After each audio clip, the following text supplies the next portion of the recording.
The smell hit me first. That combination of stale cigarette smoke, spilled alcohol, and desperation that soaked into every surface of the Golden Palace Casino. After 3 years working the night shift, I'd stopped noticing it. My hands moved automatically, wiping down the same slot machines I'd cleaned 1,000 times before, my mind elsewhere. Somewhere far from Atlantic City, far from this decaying monument to broken dreams and empty wallets. My feet ached in the cheap non-slip shoes I'd bought at Walmart 3 months ago. They were already falling apart, the sole separating from the leather at the toe. I needed new ones, but new shoes cost money, and money was something I never seemed to have enough of, no matter how many double shifts I pulled. The irony wasn't lost on me. Working in a casino, surrounded by millions of dollars flowing through machines and tables every night, and I couldn't afford a decent pair of shoes. The casino floor was quieter than usual for a Thursday night. Maybe 30 people scattered across the space, mostly older regulars feeding their Social Security checks into machines that would never love them back. I recognized Mrs. Chen at her usual penny slots, and the guy everyone called Lucky Eddie at the blackjack table, though his nickname seemed increasingly ironic given how often I saw him lose. My supervisor, Marcus, was nowhere to be seen, probably in the back office on his phone like always.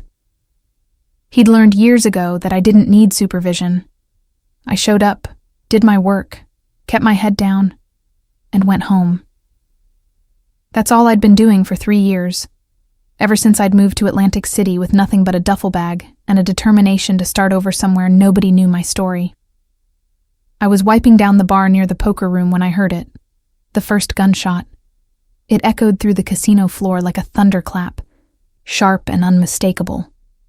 For a split second, everyone froze. Then chaos erupted. Screaming, people running, chips scattering across the floor like deadly confetti. Security guards shouting into their radios, drawing their weapons, looking just as terrified as everyone else. More gunshots, closer now. I dropped to the floor behind the bar, my heart hammering against my ribs. My hands pressed against the sticky carpet, and I could feel glass shards cutting into my palms. Above me, bottles shattered as bullets punched through the shelves, raining expensive liquor down on my head. The stampede of feet running toward the exit sounded like thunder. I stayed down, making myself as small as possible, counting my breaths the way my mother had taught me during panic attacks. 1, 2, 3, 4. This wasn't happening. This couldn't be happening. Not here. Not tonight. The shooting stopped as suddenly as it had started. The silence that followed was worse. I could hear someone crying, the distant wail of approaching sirens, and something else. A wet, labored breathing sound coming from somewhere close by. I waited another full minute before daring to lift my head. The casino floor looked like a war zone. Slot machines flashed their cheerful lights over overturned tables and scattered chips. The few people who hadn't made it to the exits were huddled against walls or under tables, shell-shocked and trembling. And near the poker room entrance, collapsed against the wall with blood spreading across his white dress shirt, was a man I'd never seen before. He was Asian, Korean, I would learn later, probably in his mid-30s, with sharp features and jet black hair that fell across his forehead. Even injured and bleeding, there was something striking about him. His suit was expensive, the kind I'd seen on the high rollers who occasionally graced the Golden Palace. But this man didn't look like a gambler. He looked like someone who owned the game. His eyes found mine across the scattered chaos. Dark eyes, intelligent and calculating despite the pain I could see etched in every line of his face. He didn't call out, didn't beg for help. He just looked at me with an intensity that made my breath catch. Everyone else was running. I could hear sirens getting louder. Police, ambulances, fire trucks. In minutes, this place would be swarming with first responders. The smart thing to do was leave. Get out before the cops started asking questions, taking statements, keeping people for hours while they sorted through the mess. But those eyes, they held mine like a physical grip, and I found myself moving before I'd consciously made the decision. I crawled out from behind the bar, glass crunching under my hands and knees, and made my way toward him. Up close, he looked worse. The blood was coming from his side, soaking through his shirt and pooling on the carpet beneath him. His breathing was shallow and rapid. Shock, probably. Maybe internal bleeding. I wasn't a doctor, but I'd watched enough Grey's Anatomy to know this man needed a hospital, and fast. "Can you move?" I whispered, glancing toward the entrance where I could see flashing red and blue lights painting the walls. He nodded slightly, his jaw clenched against what must have been incredible pain. "Not through the front," he managed, his English perfect but accented. "They'll be watching." "Who?" I asked, but he just shook his head. "Please." The word cost him. I could see it in the way his eyes flickered, in the tremor that ran through his body. "The service entrance, behind the kitchen. I'll make it worth your while." I should have said no. I should have called for security, for the paramedics who were probably already in the building. This man was clearly involved in something dangerous, something that had ended with guns and blood and chaos. Getting involved was stupid, dangerous, potentially deadly. But something in his eyes made me stay. Maybe it was the way he looked at me, not through me, the way most people did when they saw a casino maid. Not with pity or disgust or the casual dismissal I'd grown accustomed to. He looked at me like I was a person, like I mattered, like I had the power to save him, and he trusted that I would.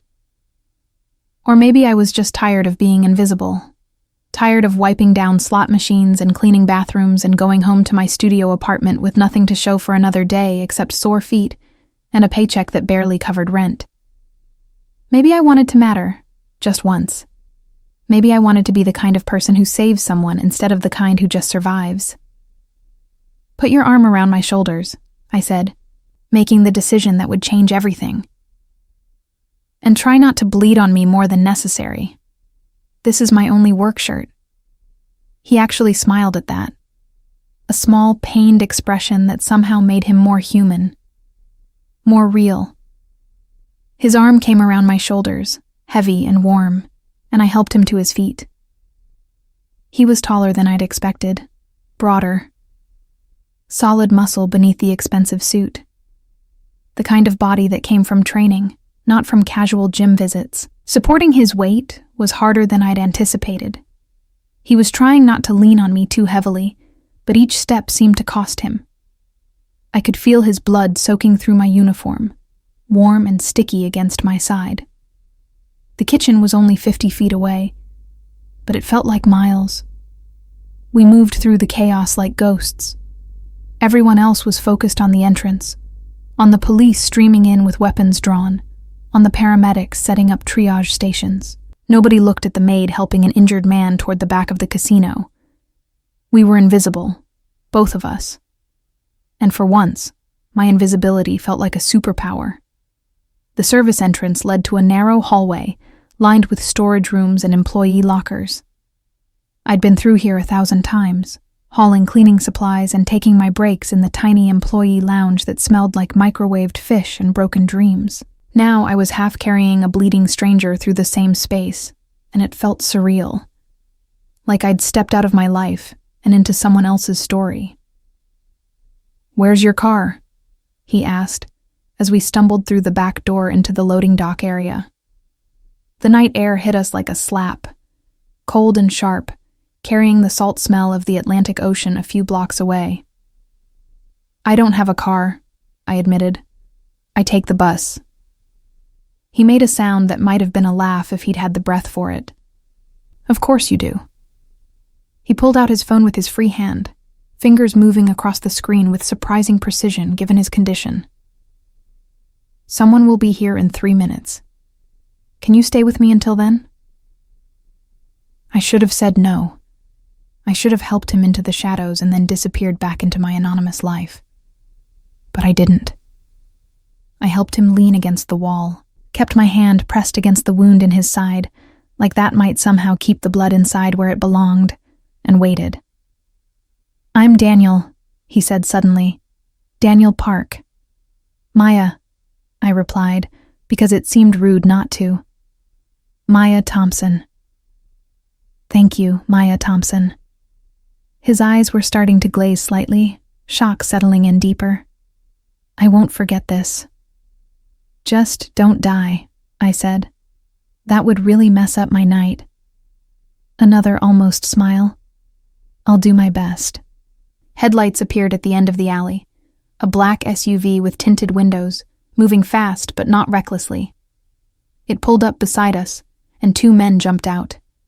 They were Korean, like Daniel, dressed in dark suits that screamed bodyguard. They took in the scene with professional calm, their boss bleeding, supported by a casino maid in a stained uniform, and didn't ask questions.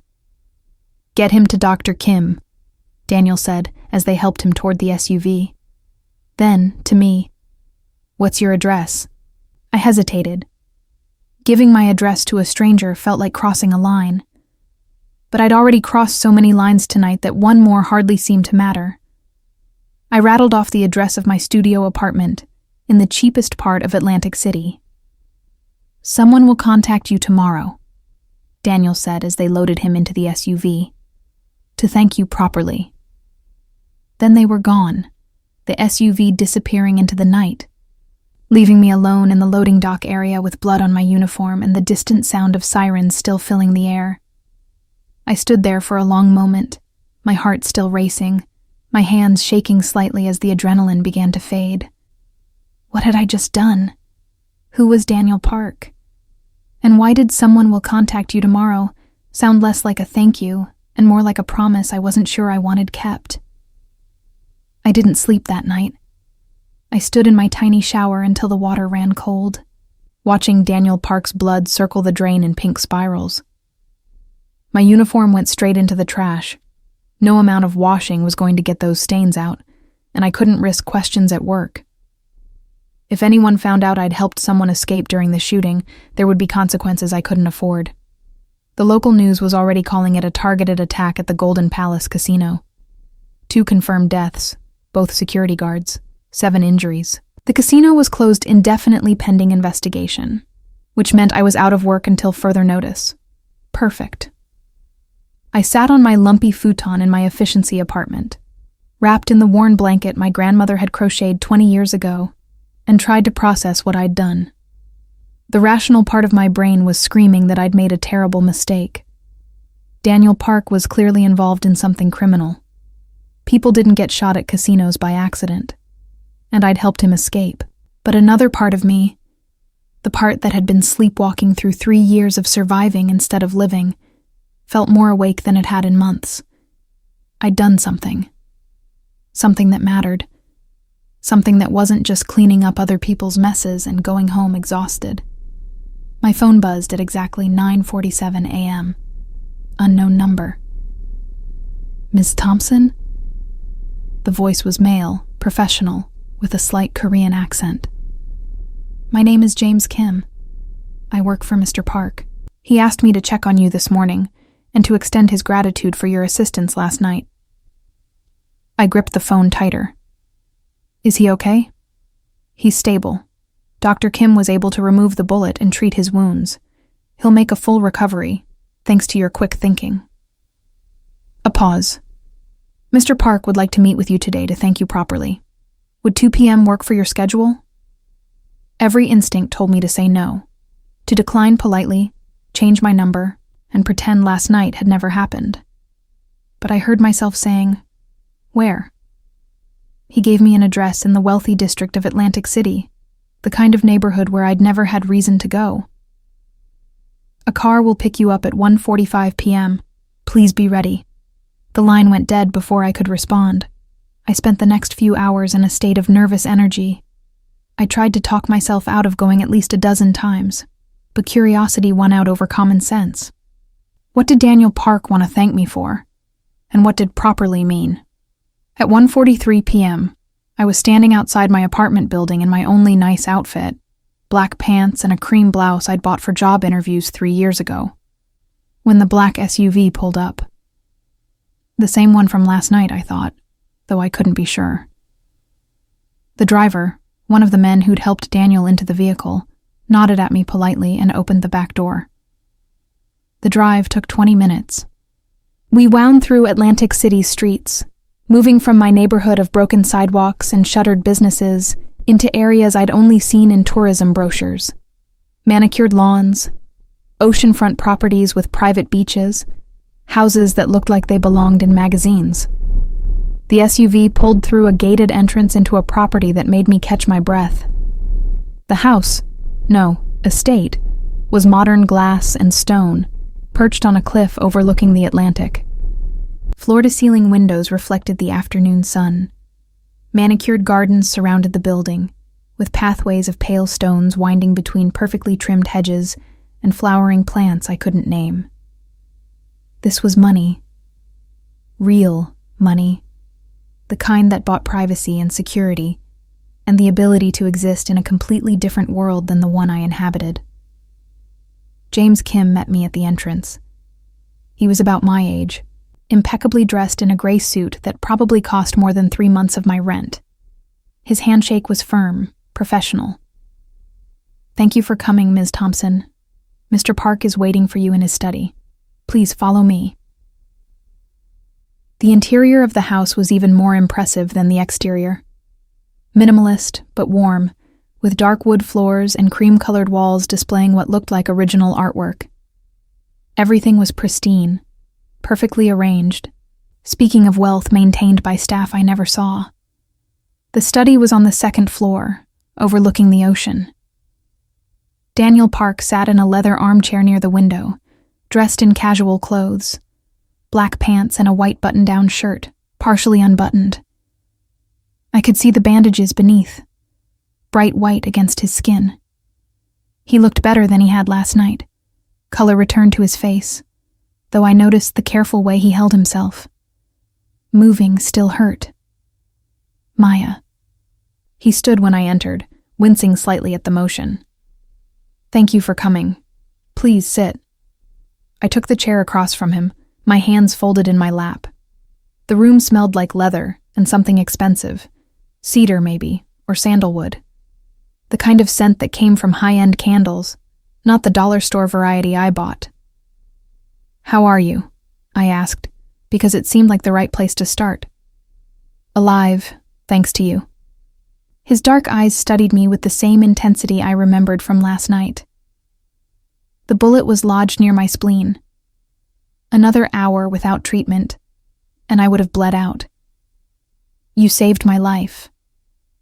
I shifted uncomfortably in the expensive chair. "I just helped you to a car. You risked your job, possibly your freedom if the police had connected you to my escape. You didn't know who I was or whether I deserved your help, but you helped anyway." He leaned forward slightly. "Why?" Good question. I'd been asking myself the same thing all night. "Everyone else was running," I said finally. "You looked at me like you thought I might stay, so I did." Something flickered in his expression, surprise maybe, or recognition. "You're honest. That's rare in my world." "What world is that exactly?" I asked. Because last night looked like the kind of world I should probably stay very far away from. He smiled, a real smile this time, not the pained expression from last night. It transformed his face, making him look younger, more approachable. "Fair question. I'll be honest with you, Maya. I'm involved in businesses that exist in gray areas, some legal, some less so. Last night was the result of a dispute with a rival organization. They wanted to send a message. Unfortunately, that message involved bullets." "So you're a criminal," I said bluntly. "I'm a businessman who operates in spaces where traditional law doesn't always apply," he corrected. "But I understand if that distinction doesn't matter to you. If you want to leave right now, James will drive you home, and you'll never hear from me again. I'll still be grateful for what you did." I should have taken that offer. Should have walked out of this beautiful house and back into my small, safe life. But I didn't move. "Or," Daniel continued, "you could let me repay the debt I owe you." Not just with money, though I'm prepared to compensate you generously for your trouble, but with opportunity, protection, a chance at something more than cleaning casino floors for minimum wage. You investigated me, I said, a chill running down my spine. I investigate everyone who enters my orbit, he replied without apology. It's how I survive. I know you moved to Atlantic City 3 years ago from Philadelphia. I know you work 2 jobs, the casino and weekend shifts at a diner. I know you live alone in a studio apartment that costs too much for what it offers. I know you're intelligent, capable, and wasting your potential because you're too busy surviving to actually live. The accuracy of his assessment felt like a violation. You have no right. I have every right, he interrupted, his voice gentle but firm. You involved yourself in my life last night. That makes you relevant to me. And in my world, Maya, being relevant to me means you're either protected or you're a liability. I prefer the former. I don't want protection, I said, standing up. My chair scraped against the hardwood floor. I want to go back to my normal life. You can't. Daniel stood too, moving carefully. The moment you helped me escape, you became visible to people who prefer witnesses don't exist. The police will want to question you. So will the people who shot me. Your normal life ended the moment you made the choice to stay instead of run. Fear prickled at the base of my skull. What are you saying? I'm saying you need protection whether you want it or not, and I'm offering it to you. Live here, where you'll be safe. Let me provide for you. In return, all I ask is your discretion about what you saw and your trust that I'll keep you safe. This was insane. You want me to move in here? With you? A man I just met? I have 6 bedrooms. You can have your choice. My staff will respect your privacy. You'll have freedom to come and go as you please within reason. You'll be compensated, generously, for your time and trust. And most importantly, you'll be alive. Which is more than I can guarantee if you go back to your apartment alone. I wanted to argue, to tell him he was being dramatic, that I'd be fine on my own. But something in his eyes told me he wasn't exaggerating. The danger was real. And I'd walked into it with my eyes wide open. How long? I asked quietly. Until it's safe. A few weeks, maybe. A month at most. He pulled a phone from his pocket. Not his regular phone, I noticed, but something that looked encrypted and expensive. Think about it. James will drive you home. You have until tomorrow morning to decide. But Maya? His voice softened. Please choose to stay. I'd like the chance to properly thank the woman who saved my life. And I think you deserve the chance to discover what happens when someone notices you're extraordinary. I didn't go back to my apartment. I stood outside Daniel's estate for 20 minutes after James drove me home, staring at the peeling paint on my building's entrance and the overflowing dumpster in the alley. Then I called James back. I'll need my things, I told him. He didn't sound surprised. I'll have someone collect them tomorrow. For tonight, we've prepared a room for you. The bedroom they gave me was larger than my entire studio apartment. Floor-to-ceiling windows overlooked the ocean, currently painted gold and amber by the setting sun. The bed was enormous, with white linens that looked like they'd never been slept in. A walk-in closet stood empty, waiting to be filled. The attached bathroom had a soaking tub, a rainfall shower, and marble countertops that gleamed under recessed lighting. I sat on the edge of that pristine bed and cried, not from fear or sadness, but from the overwhelming dissonance between the life I'd been living and the space I now occupied. 3 years of scraping by, of choosing between groceries and electric bills, of wearing shoes with holes in them because new ones weren't in the budget. And now I was sitting in a room that probably cost more to furnish than I'd earned in those entire 3 years. A soft knock interrupted my tears. Miss Thompson? A woman's voice, gentle. May I come in? I wiped my face quickly. Yes. She was Korean, middle-aged, with kind eyes and a professional demeanor. "I'm Mrs. Lee, Mr. Park's housekeeper. I wanted to bring you some items you might need for tonight." She carried a basket containing toiletries, sleepwear, and a plush bathrobe. "If you need anything else, please don't hesitate to ask. My room is on the first floor near the kitchen."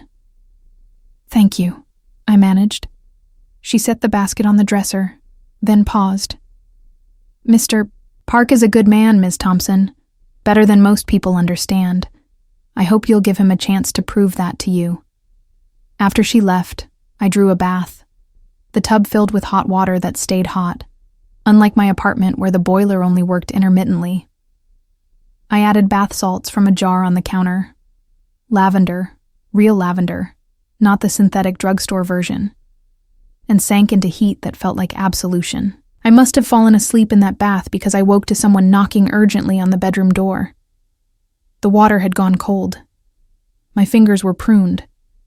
I wrapped myself in the bathrobe and opened the door to find James, his professional demeanor cracked with something that looked like concern. "Mr. Park needs to see you," he said. "Now. It's important." I followed him downstairs, still wearing the bathrobe, my wet hair leaving drops on the hardwood floors. Daniel was in what looked like a security room, multiple monitors showing different angles of the property, computer equipment, communication systems. He stood in front of the largest monitor, his posture rigid despite his injury. "Maya," he said without turning around. "Tell me about the man you dated 2 years ago, the one in Philadelphia." My blood went cold. "What?" "Marcus Chen. You dated him for 6 months before you left Philadelphia. Tell me about him." "How do you—" I started, but he cut me off, "because Marcus Chen isn't who you think he is, and he's been asking questions about you, specifically about whether you were working the night of the casino shooting and whether you might have seen anything interesting." The floor seemed to tilt beneath my feet. Marcus, sweet, boring Marcus who worked at a bank and liked baseball and had cried when I'd told him I was moving to Atlantic City. Marcus who I'd dated because he was safe and predictable, and the opposite of every bad decision I'd ever made. "That's not possible," I said. "Marcus was just an intelligence officer for a Chinese organized crime syndicate operating in Philadelphia and Atlantic City," Daniel finished. "He targeted you because your previous employment gave you access to information they wanted. When you moved to Atlantic City, he thought you'd ended the relationship. But now you've surfaced in connection with me, and he's very interested in why." The room was spinning. I grabbed the back of a chair to steady myself. "You're saying my relationship was fake? That he was using me?" "I'm saying you have exceptionally bad luck in choosing who to trust," Daniel said, finally turning to face me. His expression was sympathetic but serious. "And I'm saying that, as of 4 hours ago, there's a price on your head. Not a large one yet. You're still just a person of interest. But if Marcus confirms you were at the casino, if he determines you helped me escape, that price will increase significantly." I sank into the chair, my legs giving out. "This isn't happening." "It is." Daniel moved closer, crouching down so we were at eye level. "And I'm sorry. I'm sorry that helping me has put you in danger. I'm sorry that your past is now being weaponized against you. But I need you to understand something, Maya.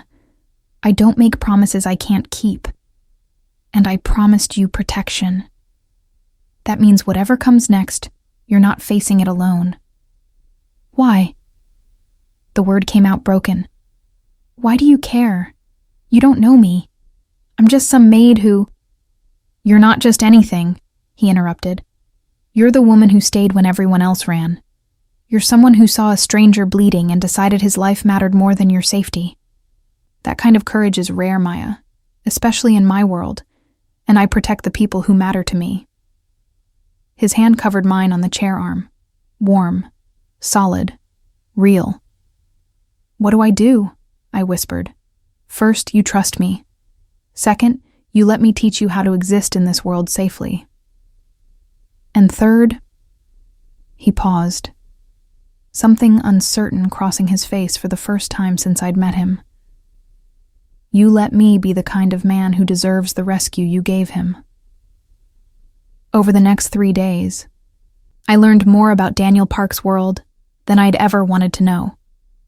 He ran an organization that operated at the intersection of several criminal enterprises, gambling, primarily, but also real estate development that served as money laundering and consulting services that I suspected meant intimidation and enforcement. But he also showed me the other side, the legitimate businesses he was building, the community centers his money funded in Korean neighborhoods, the scholarships for first-generation immigrants, the way he navigated between worlds, trying to clean up an empire he'd inherited from his father while dealing with rivals who preferred the old, violent ways. My father built this organization through fear, he told me one evening. We were sitting in his study, rain pattering against the windows. I'm trying to rebuild it through respect.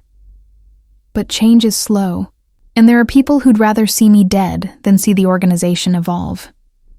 The people who shot you, I said. He nodded. The Huang family. They control the Boston market and want to expand into Atlantic City. They see my push toward legitimacy as weakness, an opportunity. And Marcus? Works for them. Probably has for years. Your relationship with him wasn't random, Maya. They placed him at that bank because they knew people in your position. Working multiple jobs, struggling financially. Sometimes overheard things. Information about who was coming and going, who was spending money they shouldn't have. You were an intelligence asset, even if you didn't know it. The betrayal stung worse than the danger. I'd trusted Marcus. I'd believed he cared about me. Learning it had all been manipulation felt like someone had reached into my chest and squeezed. I'm sorry, Daniel said quietly. I know what it feels like to discover people you trusted were using you. Your father? I guessed. A shadow crossed his face. My father saw me as a tool to continue his legacy. My sister as a bargaining chip for alliances. My mother as a trophy that proved his success.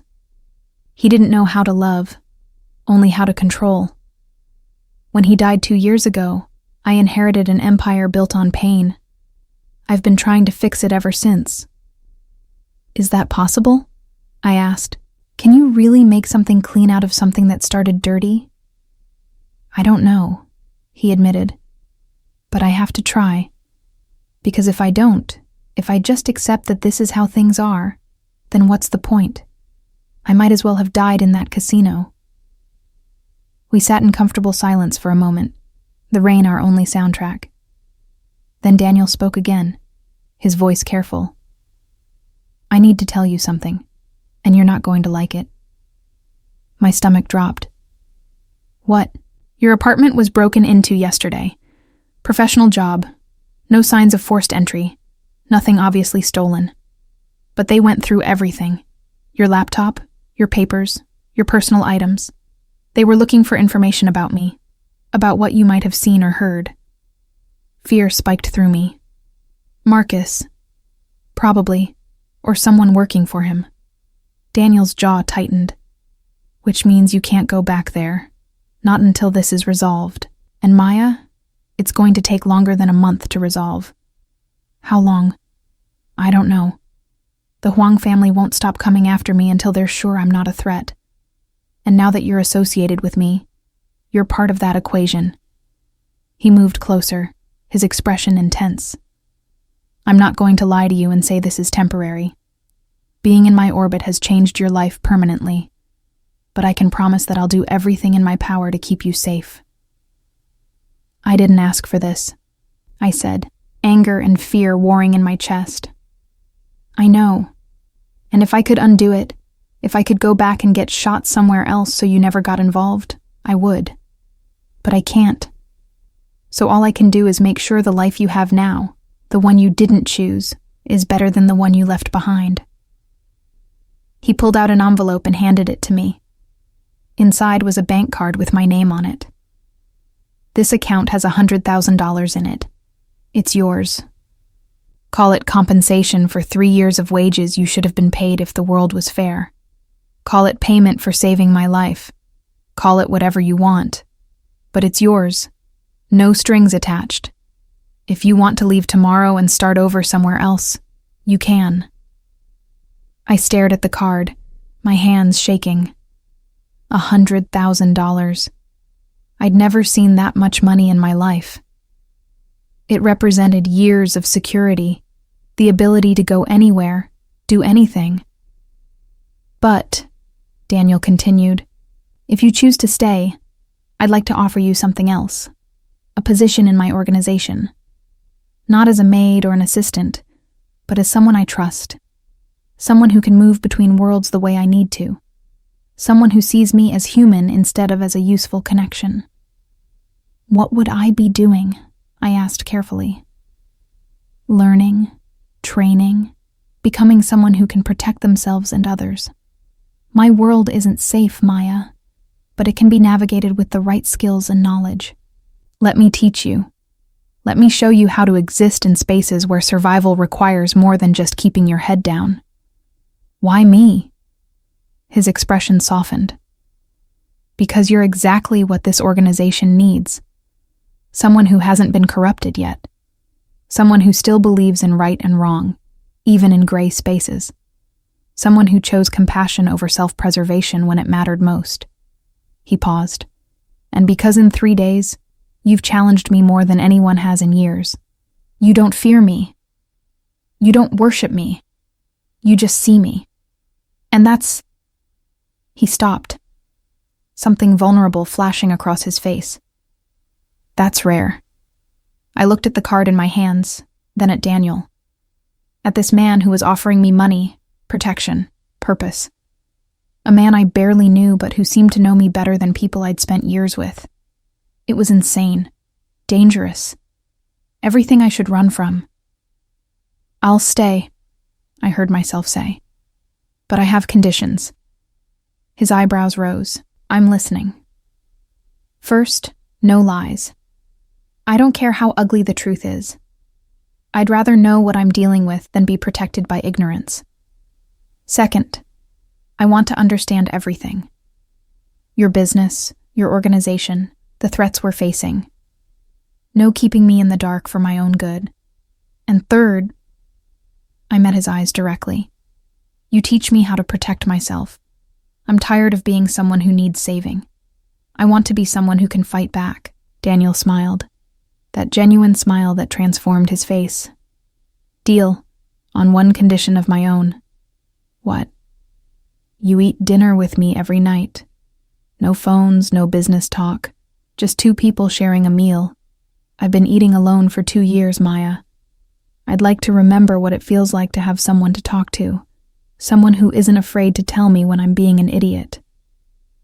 Despite everything, the danger, the uncertainty, the insanity of what I was agreeing to, I found myself smiling back. I think I can manage that. Good. He stood, extending his hand. Not like a business deal, but like a promise between equals.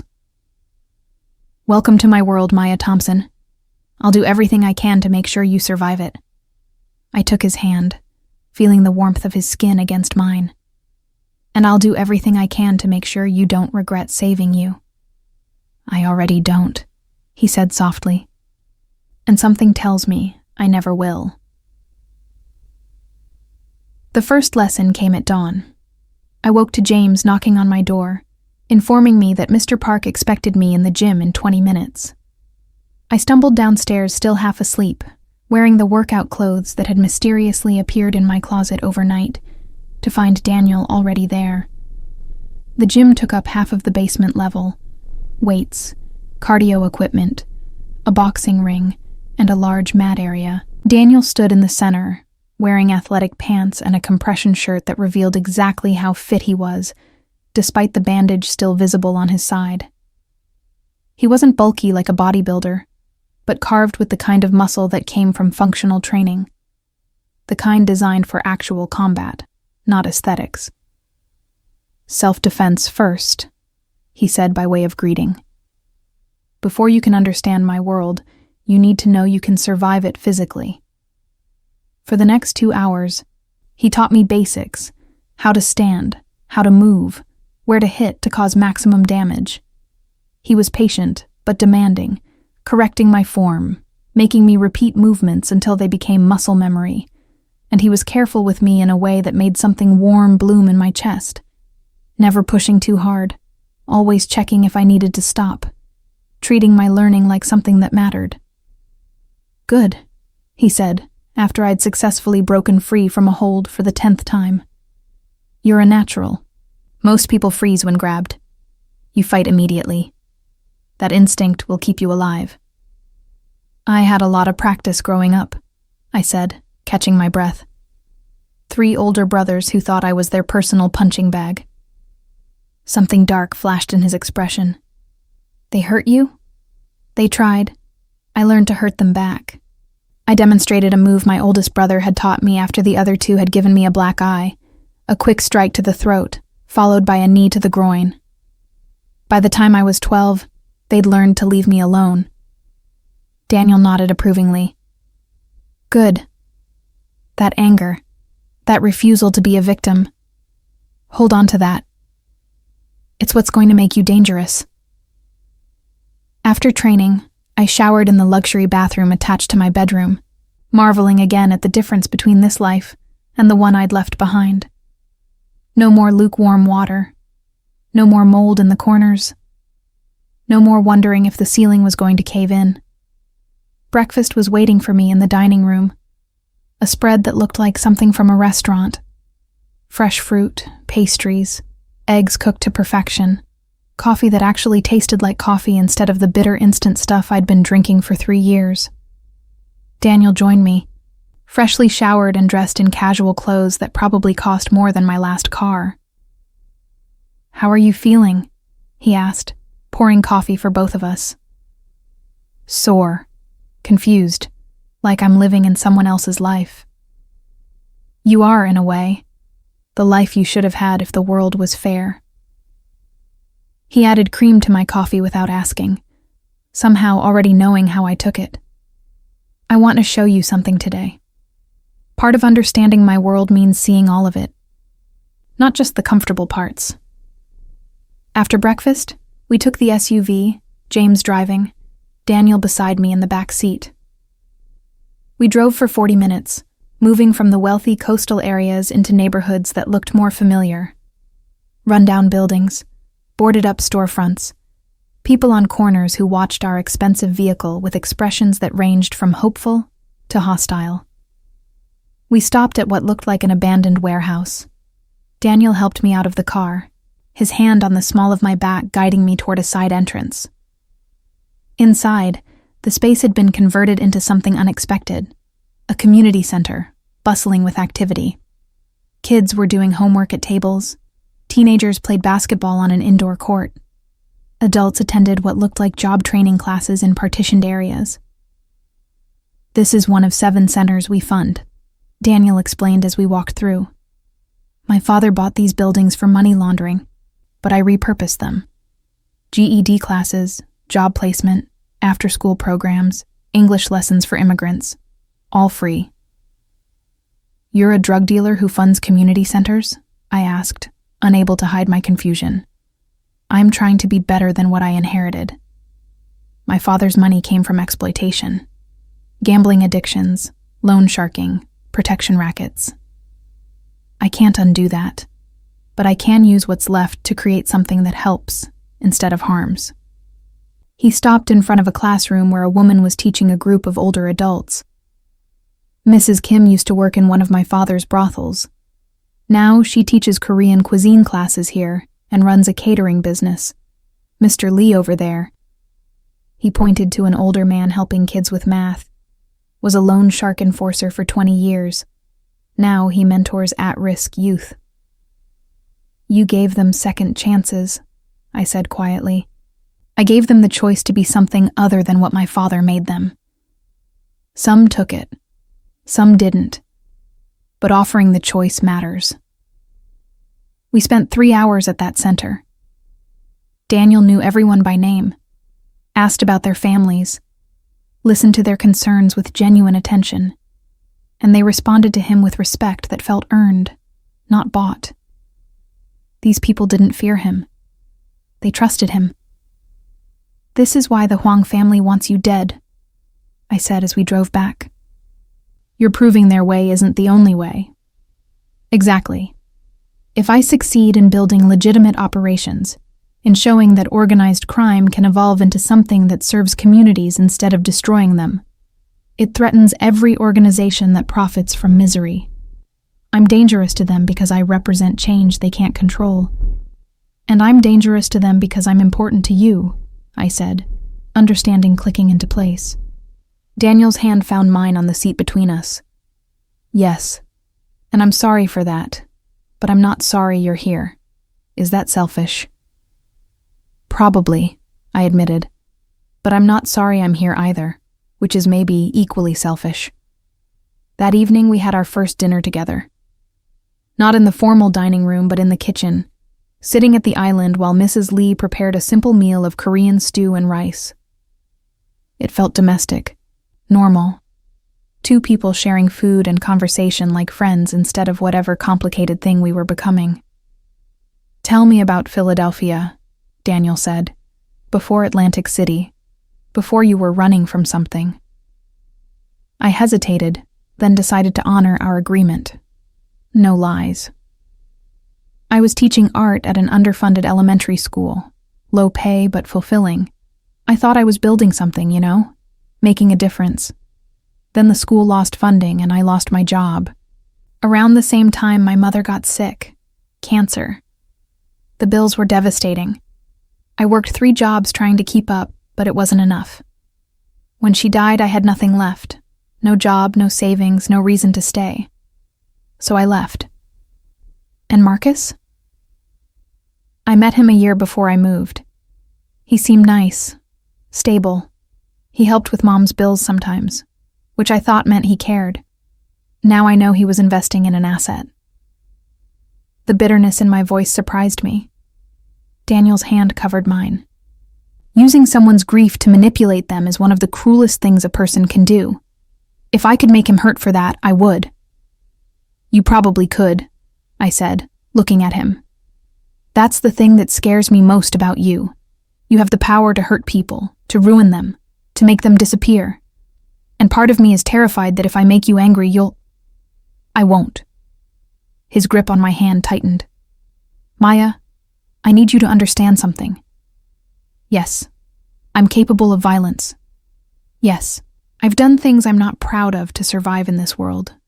But I would never, ever hurt you. He stopped, searching for words. "You're separate from all of this. You're the only thing in my life that's purely good. The only choice I've made that was right instead of strategic. I would burn my entire organization to the ground before I'd let it touch you." The intensity in his voice, in his eyes, made my breath catch. "You barely know me." "I know enough. I know you sacrificed your career to care for your mother. I know you worked 3 jobs and still couldn't save her, but you tried. I know you could have left me bleeding in that casino, but you stayed. I know you're sitting here with me now despite every reason to run. That's enough, Maya. That's more than enough." We sat in silence for a moment, the weight of his words hanging between us. Then I asked the question I'd been avoiding. "What happens when this is over? When the Huang family isn't a threat anymore? Do I just go back to my life? Do you want to?" I thought about my studio apartment, my job cleaning casino floors, the future of more of the same, year after year, until I was too old to scrub toilets and too broke to retire. "No," I admitted, "but I don't know what staying means. What am I to you, Daniel? An employee? A project? Something you're keeping safe out of obligation?" He stood, pulling me up with him. We were close now, close enough that I could feel the warmth of his body, smell the subtle cologne he wore. Close enough to see the scar on his jaw I hadn't noticed before, the slight asymmetry that made him more human, more real. "You're the woman I think about when I wake up," he said quietly. "The person I want to tell about my day. The face I look for across every room. You're not an obligation, Maya. You're—" He cupped my face with both hands, his thumbs brushing my cheekbones. "You're the first thing I've wanted for myself instead of for strategy in longer than I can remember. And if that scares you, if it's too much too fast, I'll back off. But I need you to know that's what you are to me. Someone I want, not someone I'm keeping." My heart was thundering in my chest. Every logical part of my brain was screaming warnings. Too fast, too dangerous, too complicated. But my heart, my treacherous heart that had been alone for so long, was leaning into his touch like it had been waiting for exactly this moment. "I want you too," I whispered. "And that scares me more than anything else in this situation. Because wanting you means accepting this world, this life, these dangers. It means choosing something uncertain over the safety of invisibility. I know, and I'm asking you to choose it anyway. Choose me. Choose this. Choose the possibility that maybe we can build something good out of the chaos we were both born into." His forehead touched mine. "Choose to stop running and start fighting for something you actually want. And if I choose wrong, if this ends badly, then at least you'll have lived, really lived, instead of just surviving. And you'll have mattered to someone in a way that changed their entire world." His lips were so close to mine now, his breath warm against my skin. "You've already changed mine, Maya. In 3 days, you've made me remember what it feels like to care about someone beyond strategy.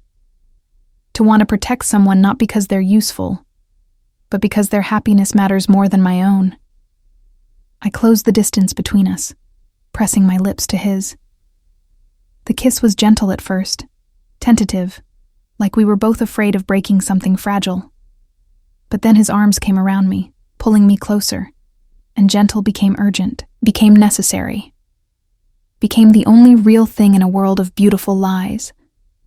When we finally broke apart, both breathing hard, Daniel rested his forehead against mine. "Stay," he said softly. "Not because you're afraid, or because you have nowhere else to go, but because you want to be here, with me, building something neither of us expected." I looked into his dark eyes and saw truth there. Vulnerability. Hope. The same things I felt reflected back at me. "I'll stay," I said.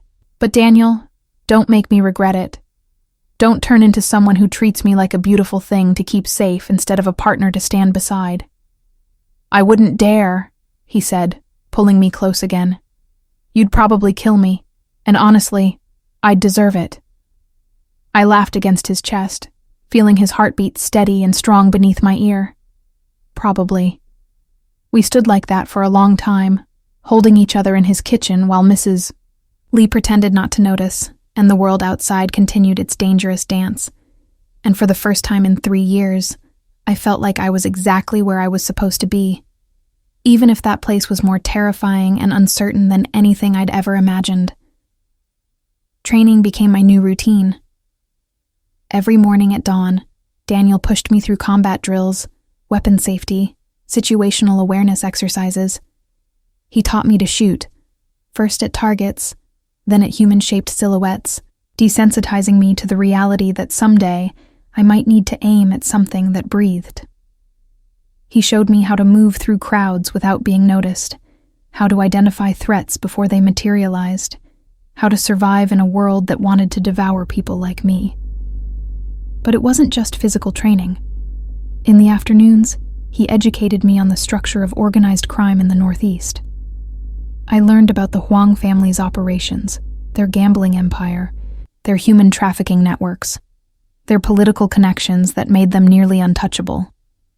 I learned about Daniel's own organization, the legitimate businesses he was building alongside the criminal ones he was trying to dismantle from within. My father believed in territory and fear. Daniel explained one afternoon in his study. Maps covered his desk, marked with territories and operations in different colors. He thought the only way to maintain power was through violence and intimidation. But that model doesn't work anymore. Law enforcement is too sophisticated. Public scrutiny is too intense. The organizations that survive the next decade will be the ones that evolve. So you're trying to go legitimate, I said, studying the maps. Trying being the operative word. It's complicated when half your organization was built on illegal operations. You can't just flip a switch. You have to gradually shift resources, retire people who can't adapt, build new structures while maintaining the old ones until the transition is complete. It's like performing surgery on yourself while running a marathon. And the Huang family sees that as weakness. They see it as an opportunity. If they can eliminate me now, while I'm in transition, they can absorb my operations before I complete the shift to legitimacy. Then my father's empire stays exactly what it always was, a machine that destroys people for profit. I watched him study those maps, saw the weight of responsibility in every line of his body. He wasn't just fighting for power or money. He was fighting for the possibility that organized crime could transform into something that served rather than exploited. It was naive, maybe, impossibly idealistic, but it was also the most hopeful thing I'd ever seen. What about the people who worked for your father? I asked. The ones who can't or won't change? Daniel's expression hardened slightly. I give them a choice. Adapt or leave. Most have chosen to adapt. Some have chosen to leave. And a few. He paused, something dark crossing his face. A few have chosen to betray me to the Huang family. Those people don't get a third choice. Meaning? Meaning I handle them the way my father would have, permanently. I don't enjoy it, Maya, but I can't allow weakness in my organization. Not when we're this vulnerable. One leak, one betrayal, and everything I'm building collapses. It was a reminder that for all his talk of evolution and legitimacy, Daniel was still dangerous, still capable of violence, still operating in a world where mercy could be a death sentence. That reality became unavoidable 3 weeks into my stay. I woke at 2 a.m. to the sound of raised voices from downstairs, shouting in Korean, urgent, and angry. I threw on a robe and found James in the hallway, his usually calm demeanor replaced with something tense. "Stay in your room," he said immediately. "What's happening?" "Situation downstairs. Mr. Park is handling it. Please, Ms. Thompson, stay here where it's safe." But I'd never been good at staying where it was safe. I waited until James moved toward the stairs, then followed quietly, staying in the shadows. The voices led me to Daniel's study. Through the partially open door, I could see him standing behind his desk, fury radiating from every line of his body. 2 of his men held a third man I recognized, one of the security guards who worked the estate's perimeter. The guard was bleeding from his mouth, hands zip-tied behind his back. His eyes were terrified. "How long?" Daniel's voice was cold, controlled in a way that was somehow more frightening than shouting. "How long have you been feeding information to the Huang family?" "Mr. Park, please. I didn't have a choice." "We always have choices. You chose to betray me. You chose to put everyone in this house at risk. You chose to sell information about Maya's movements, her vulnerabilities, to people who want to use her to hurt me." Daniel moved around the desk with predatory grace. "So I'm giving you one more choice. Tell me everything you told them, and I'll make this quick. Stay silent, and I'll make sure you understand exactly what you've done before you die." The guard started talking immediately, words tumbling out in panicked Korean. I didn't understand all of it, but I caught enough. He'd been reporting my schedule, the times I left the estate, the fact that I was training with Daniel, the growing closeness between us, information that could be used to target me, to use me as leverage against Daniel. And he'd been doing it for money. Not because they'd threatened his family or forced his hand. just for money. When the guard finished, Daniel was silent for a long moment. Then he nodded to his men. Take him to the warehouse, make it clean, and find out if anyone else on staff has been compromised. They dragged the guard out a back entrance. His pleas echoed down the hallway until a door slammed, cutting off the sound. Daniel stood alone in his study, his hands braced on his desk, head bowed like he was carrying a weight that was trying to crush him. I should have gone back to my room, should have pretended I hadn't seen. But instead, I pushed open the door and stepped inside. Daniel's head snapped up. Whatever he saw in my expression made his own face crumble slightly. You heard. Yes. He betrayed us. He put you in danger for money. I know. I can't let that stand. I can't show mercy when people are actively trying to kill us. I know that too. I walked closer, my bare feet silent on the hardwood floor. I'm not judging you, Daniel. I'm just... I stopped, searching for the right words. I'm just trying to understand if I can live in a world where people die because of choices I make. Because that guard, he betrayed us because of me. Because I'm important to you, and that made me valuable to your enemies. This isn't your fault. Daniel rounded the desk and gripped my shoulders.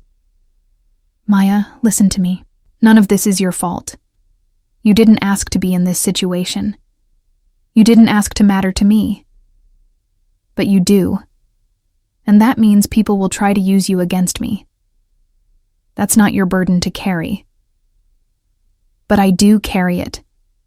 Just like you carry every person who works for you, every choice that goes wrong, every life that's lost because of this war you're fighting. I touched his face, feeling the tension in his jaw.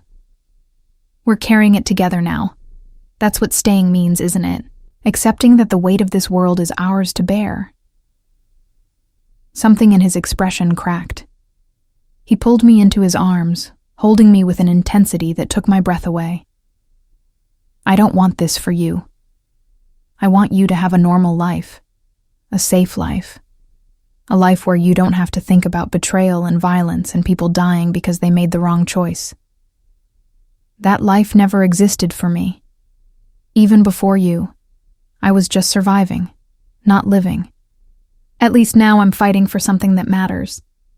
I'm building something with someone who sees me. I pulled back just enough to meet his eyes. I choose this, Daniel. I choose you, even knowing what it costs. He kissed me then, desperate and fierce, like I was the only thing anchoring him to humanity. And maybe I was. Maybe that's what we were to each other. Reminders that beneath the violence and strategy and survival, we were still people who could care about something beyond power. When we finally broke apart, Daniel rested his forehead against mine. The Huang family is escalating. That guard's betrayal means they know our security protocols now. They know you're here, that you're training, that you matter to me. They're going to move against us soon, Maya. And when they do, it's going to be brutal. Then we prepare, I said with more confidence than I felt. You teach me everything you know, and when they come, I'll be ready. I can't lose you. His voice cracked slightly. I can't survive losing another person. He stopped, the unfinished sentence hanging between us. Another person you what? His dark eyes met mine, vulnerable in a way I'd never seen. Another person I love. I can't survive losing another person I love. My breath caught. We'd been dancing around it for weeks, this thing growing between us. But hearing him say it, putting that terrifying word to these feelings, made it real in a way that changed everything. You love me? I whispered. I think I started loving you the moment you decided to stay instead of run. When you looked at me bleeding in that casino and chose to save a stranger. His hands cupped my face. You're everything good I thought I'd destroyed in myself. Everything honest and brave and real. How could I not love you? Tears pricked my eyes. I love you too. And that terrifies me more than anything else in this situation. Because loving you means I have more to lose than ever before. I know. And I'm sorry for that. But I'm not sorry for loving you. I'm not sorry for wanting you in my life, even if it's selfish, even if it's dangerous, even if it costs us both more than we can afford to pay. We stood like that, holding each other in his study while the night pressed against the windows, and somewhere across the city, a man was dying because he'd betrayed us. The juxtaposition should have been grotesque, love and death existing in the same moment. But somehow it made sense. In Daniel's world, in our world now, they were inseparable. You couldn't have one without risking the other. What happens now? I asked. Now we prepare for war. The Huang family won't stop coming after us. So we stop waiting for them to strike and we go on offense. His expression hardened, the vulnerable man replaced by the strategist I was learning to recognize. I've been trying to avoid direct conflict, trying to transition my organization peacefully. But they've made that impossible. So we fight, and we win.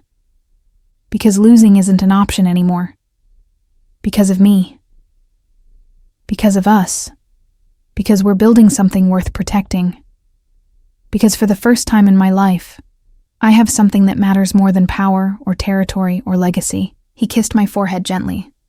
I have you, and I'll burn down anyone who tries to take you from me. The next morning, everything changed. Daniel called a meeting with his top lieutenants, people I'd seen around the estate but never been formally introduced to. They gathered in his study, 12 men and 3 women, all looking at me with expressions ranging from curious to hostile. "This is Maya Thompson," Daniel said, his hand on my lower back, a gesture of possession and protection. "She's part of this organization now. She has my complete trust, which means she has my protection. Anyone who harms her, betrays her, or even looks at her wrong will answer to me directly. Is that understood?" Murmurs of assent, but I could see the skepticism in some faces. I was an outsider, a civilian, someone who'd been with Daniel for less than a month. Why should they trust me with their secrets, their lives? "Maya saved my life," Daniel continued. "And in the week since, she's proven herself worthy of being here. She's training, she's learning. She's committed to helping us build something better than what we inherited. I'm asking you to give her the same loyalty you give me." One of the older men, Mr. Han, I'd learned, one of Daniel's father's original lieutenants, spoke up. "With respect, Mr. Park, she's a liability. The Huang family already knows about her. They're using her to track our movements. How can we trust that she won't be used against us? Because I won't let that happen," I said, before Daniel could respond. All eyes turned to me. My heart was racing, but I kept my voice steady. "I know I'm not what you expected. I know I'm an outsider who doesn't understand all your traditions or protocols. But I'm not weak, and I'm not stupid.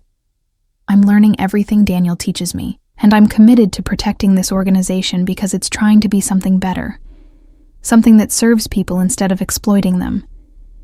If you can't trust me yet, that's fine. I'll earn it. But don't dismiss me just because I'm different." Silence. Then Mr. Han nodded slowly. "Fair enough, Ms. Thompson. Earn our trust, and you'll have our loyalty." It wasn't acceptance, but it was a start. The meeting continued for 2 hours. Plans were laid out. Offensive moves against Huang family operations, increased security protocols, strategic allies to be courted. I listened to everything, taking mental notes, asking questions when I didn't understand. And gradually, I saw the skepticism in some faces shift to something else. Maybe not respect yet, but consideration. Recognition that I was serious about being here. After everyone left, Daniel pulled me into his arms. "You did well. They're not easy to impress. They don't trust me yet. They will. Trust is earned in my world, not given. But you took the first step today." He kissed the top of my head. "I'm proud of you." Those words, simple and sincere, meant more than he probably knew. I'd spent 3 years invisible, unnoticed, my existence barely acknowledged. And here was this man, this complicated, dangerous, impossibly good man, telling me he was proud of me, seeing me, valuing me. "I love you," I said, the words coming easier now. "I know it's fast, I know it's crazy, but I do." "I love you too," he replied. "And yes, it's fast. Yes, it's crazy. But it's also the most real thing in my life. The only thing I know for certain in a world built on deception and strategy." We had 4 more days of peace, 4 days of training and planning and falling more deeply in love. 4 days of pretending we could build something permanent in a world designed to destroy anything beautiful. And then the Huang family made their move. The attack came at dawn. I woke to gunfire. Not the distant pops I'd heard at the casino, but close, immediate, terrifying. Daniel was already moving, pulling me from bed, shoving me toward the panic room he'd shown me during security training. "Stay there until I come for you," he commanded, pressing a gun into my hands. "If anyone comes through that door who isn't me or James, shoot them. Don't hesitate. Don't think. Just shoot." "Daniel!" He kissed me hard, desperate. "I love you. I'm coming back. I promise." Then he was gone, disappearing into the chaos of the house under siege. The panic room was small, reinforced, with monitors showing different areas of the estate. I watched in horror as masked men flooded the property. They moved with military precision, professional killers who knew exactly what they were doing. Daniel's security team engaged them, but they were outnumbered. I saw Daniel on the monitors, fighting with a lethal grace I'd only glimpsed in training. He moved through attackers like death incarnate, protecting his home, his people. But there were so many, too many. Then I saw something that made my blood freeze. A group of 3 men breaking away from the main attack, heading for the section of the house where the panic room was located. They knew where I was. Someone had told them exactly where to find me. The monitor showed them at the panic room door. They had some kind of cutting tool, working on the reinforced lock. I had maybe 2 minutes before they breached. 2 minutes to decide if I was going to hide in the corner like prey, or fight like Daniel had trained me to. I chambered around in the gun, positioned myself behind the only cover available, a reinforced desk, and waited. My hands were steady. My breathing was controlled. Everything Daniel had taught me clicking into place with crystal clarity. The door burst open. 3 men entered, weapons raised. I shot the first one center mass before he fully cleared the threshold. Training took over. Double tap. Move to next target. The second man got off a shot that hit the desk inches from my head. I returned fire, catching him in the shoulder. He went down screaming. The third man was faster, smarter. He closed the distance before I could get another shot off, knocking the gun from my hand. We went down in a tangle of limbs, his weight crushing me against the floor. His hands found my throat, squeezing. Black spots danced in my vision. I remembered Daniel's training. Never give up, never stop fighting. I jammed my fingers into the man's eyes, felt him recoil, got my knee up between us and kicked with everything I had. He flew backward, hitting the wall. I scrambled for the gun, found it, turned, and shot him before he could recover. 3 bodies, 3 men dead by my hand. I should have felt something. Horror, guilt, nausea. But all I felt was cold certainty. They'd come to kill me. I'd survived. That's what mattered in this world. The gunfire outside had stopped. Either Daniel's team had won or they'd lost. I stayed in the panic room, gun trained on the door, prepared to sell my life dearly if more attackers came. But the face that appeared in the doorway was Daniel's, bloodied, bruised, but alive. His eyes went immediately to the bodies, then to me. "Maya."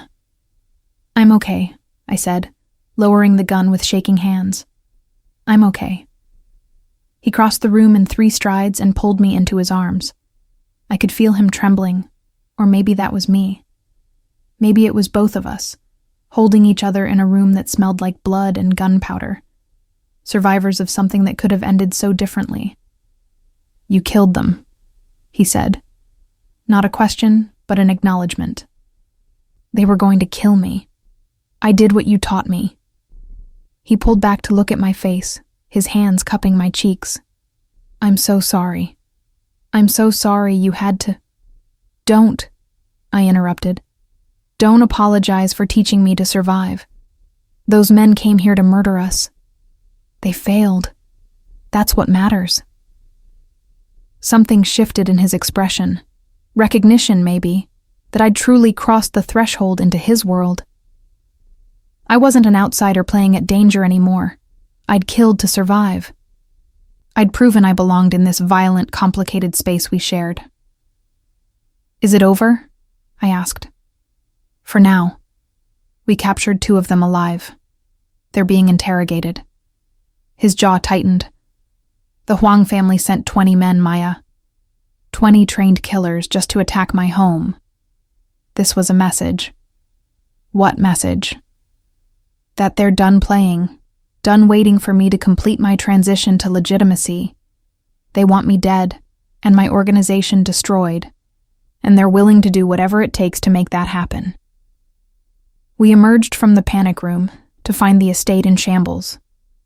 Bullet holes in walls, blood on floors, bodies being removed by Daniel's people. Mrs. Lee was coordinating cleanup with remarkable efficiency, like this was just another mess to handle. Maybe in this world, it was. James met us in the foyer, his usually immaculate suit torn and blood-stained. "Mr. Park, we have a problem." "Just one?" Daniel's dark humor was back, a coping mechanism I was learning to recognize. "The prisoners are talking. The Huang family knows about Maya's past. All of it. They know about her mother's death, her debts, her ex-boyfriend Marcus. They're planning to use all of it as leverage." "How?" I asked. James hesitated, looking at Daniel for permission. At Daniel's nod, he continued. "They're claiming you're a spy who seduced Mr. Park for information. They're spreading it through the organization, trying to turn his people against you, and they're threatening to go public with fabricated evidence if Mr. Park doesn't surrender territory." The implication hit me like a physical blow. They want to destroy my credibility, make it look like I'm using you. Yes, and it might work. You're an outsider, Maya. Some of our people already don't trust you. If the Huang family can convince them you're a plant, a seductress working for our enemies. James trailed off, the conclusion obvious. Daniel's hand found mine, squeezing tight. "It won't work because I won't let it. Anyone who believes their lies can leave. I'd rather have a smaller organization of people who trust me than a large one filled with doubters." "You'd lose half your people," James warned. "Then I'll rebuild with the half who stay. But I won't sacrifice Maya to maintain power. I won't become my father, treating people I love as disposable assets." He turned to me. "They're using you against me because they know you're my weakness, but you're also my strength. You make me better, Maya. You make me want to be better, and I'm not giving that up. Not for territory, not for power, not for anything."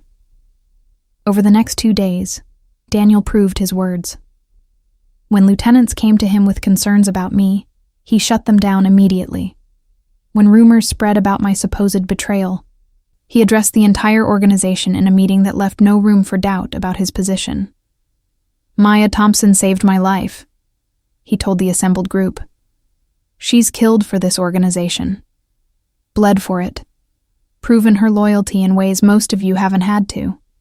If you can't accept that, you can leave with my blessing and a generous severance. But if you stay, you accept that she's not just protected. She's family, and family is off limits. Half a dozen people left. Mr. Han was not one of them. He approached me afterward, his weathered face thoughtful. "I was wrong about you, Ms. Thompson. You're stronger than I gave you credit for. You have my loyalty." It was a small victory, but it mattered. The real turning point came a week after the attack. Daniel called me to his study where he sat with a file folder and an expression I couldn't read. "What is it?" I asked. "Marcus Chen. I found him." My blood went cold. "Where?" "Boston. Working out of a Huang family gambling operation." Daniel slid the folder across his desk. "He's been their intelligence officer for 6 years, Maya. Long before he met you. Everything about your relationship was manufactured. He targeted you specifically because your job at that Philadelphia community center gave you access to people he was investigating. You were never anything to him but a source."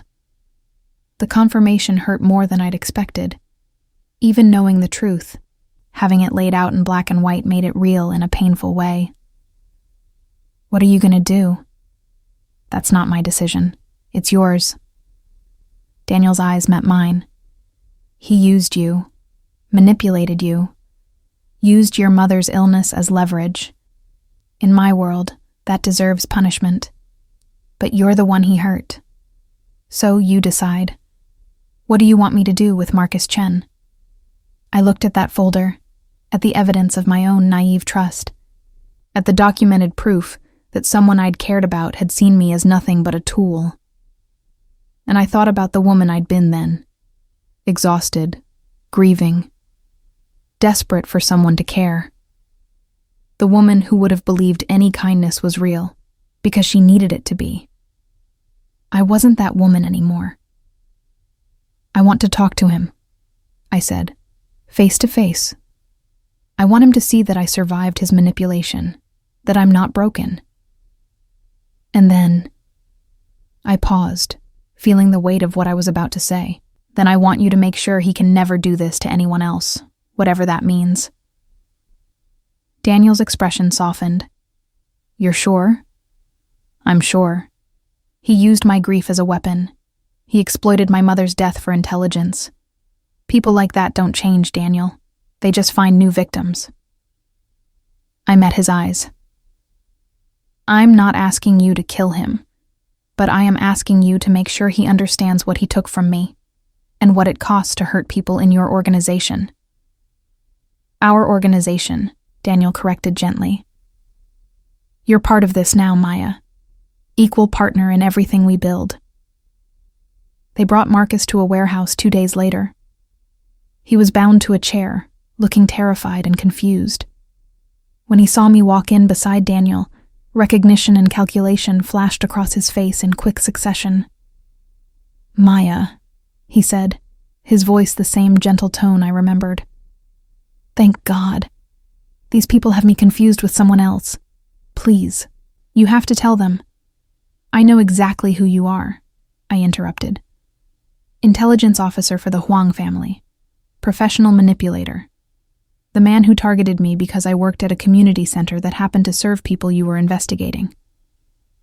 His expression changed, the mask of confusion dropping. "You don't understand. I was doing my job. It wasn't personal." "Using my mother's death wasn't personal? Pretending to care while you pumped me for information wasn't personal?" I stepped closer, forcing him to look at me. "You took something from me, Marcus. You took my ability to trust easily, to believe people when they say they care. You turned one of the hardest times of my life into intelligence gathering, and you did it with a smile." "I never hurt you," he said desperately. "I was always kind. Kindness with an ulterior motive isn't kindness. It's manipulation wearing a pleasant mask." I turned to Daniel. "I'm done here. Do what you need to do." We walked out together, leaving Marcus to face whatever consequences Daniel deemed appropriate. I didn't ask for details. I didn't want to know. Some parts of this world I could participate in directly. Others I could only accept existed necessary evils in a system built on violence. "Are you okay?" Daniel asked as we drove back to the estate. "I think so. It's strange. I thought seeing him would hurt more. But mostly I just felt sad for the woman I was. The one who believed him." I looked at Daniel. She was so desperate to not be alone that she accepted crumbs and called it love. I'm glad I'm not her anymore. So am I, though I'm sorry it took trauma to get you here. "Maybe that's how we become ourselves," I said thoughtfully. "Through surviving the things that try to break us.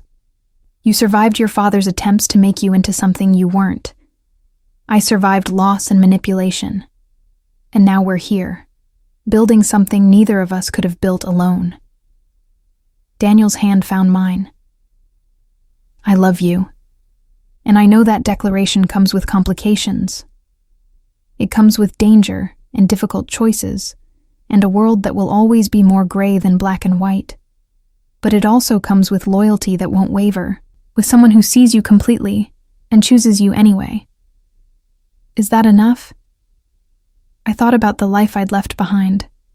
The studio apartment with its moldy bathroom.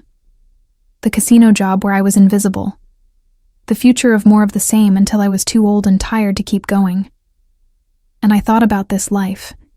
Dangerous, yes, but full of purpose. Full of someone who saw me, valued me, loved me with an intensity I'd never imagined possible. "It's more than enough," I said. "It's everything." 3 months later, Daniel's war with the Huang family reached its conclusion. Not through violence, though there had been plenty of that, but through strategy. Daniel had slowly consolidated power, brought in allies, exposed corruption in Huang operations to federal authorities. When the FBI raids finally came, they dismantled the Huang family's empire in a single coordinated strike. The criminal landscape of the Northeast was permanently altered. And in the vacuum of power, Daniel's organization expanded, not through conquest, but through reputation. He'd proven that organized crime could evolve, could transition toward legitimate operations, while maintaining the loyalty and structure that made it effective. We stood on his balcony overlooking the Atlantic, watching the sunset paint the sky in shades of amber and rose. I was wearing a ring now. Simple, elegant, a promise that we'd build something permanent together despite the odds. "Do you ever miss it?" Daniel asked. "Your old life? The simplicity of it?" "Never. That life was safe, but it was also slow death. This life is dangerous, but it's alive. I'm alive." I leaned into him, feeling his arms come around me. Besides, simple was never really an option for me. Even before you, I was always going to be fighting something.